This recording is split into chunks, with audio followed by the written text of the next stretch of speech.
We've also talked to a lot of former Bills players. That includes Eric Wood, who is super excited for this playoff matchup. Yeah, I spoke with him recently and also about the big challenge that waits ahead tonight for the Bills. Take a listen.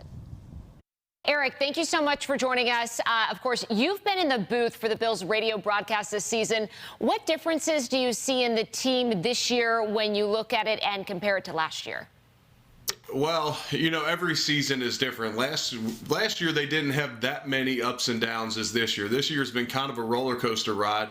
Last year, especially after that loss on the Hail Mary at Arizona, it was smooth sailing from then on out until that AFC Championship game. This year it all clicked a little bit later, but at the end of the season they're really hitting their stride. The run game is coming along. That's opened up some greater passing lanes, and for me the biggest difference on this defense, especially late in the year, is the play of the defensive line. It really seems like the team has a little fuel to their fire after last year's loss. Everybody's always, this past week and a couple weeks ago, have been sharing that iconic picture of Stephon Diggs standing on the field while Kansas City was celebrating the AFC Championship win last year. How do you think they're approaching the game this year compared, to last year? Well, you have another year of experience, of playoff experience. So this is year number 3 of Josh Allen in the playoffs, and you've seen that pay off already. His first year with the game in Houston, a few too many mistakes. Last year, he wins 2 playoff games, and then some mistakes cost him in that Kansas City game. In interviews over the summer, they asked Josh Allen about how long has that Kansas City loss stuck with you, and he said it still sticks with him every single day. And so this has been a focus of theirs.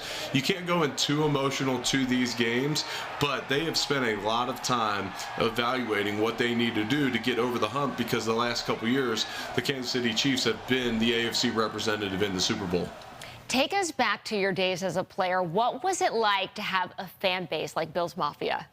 Oh, they're incredible, and we get to see it now in full effect. And that atmosphere the other night, and with the lights down for the player introductions, and the entire crowd in freezing temperatures on their feet the entire game. It's so special to be a part of, but it's amazing because what the fan base does. They talk about players being great on the field and off the field. With the fans, they're great in the stadium and out of the stadium, supporting initiatives and all the positive publicity they bring into the area. I know, and I know fans here, of course, continue to support your initiatives and of course, your love for this community. I've got to ask, what was your favorite part of being a Buffalo Bill? I know once a Bill, always a Bill, but as a player, what was your favorite part? I mean, for me, I played there my entire career, so there were so many friendships that we made up in Buffalo, and so you always remember the relationships. And so guys from the team, neighbors we've had, friends that I still have in the community now that I get to spend time with when I'm up there for the broadcast. I'd say my favorite thing that I got from all that was all the relationships.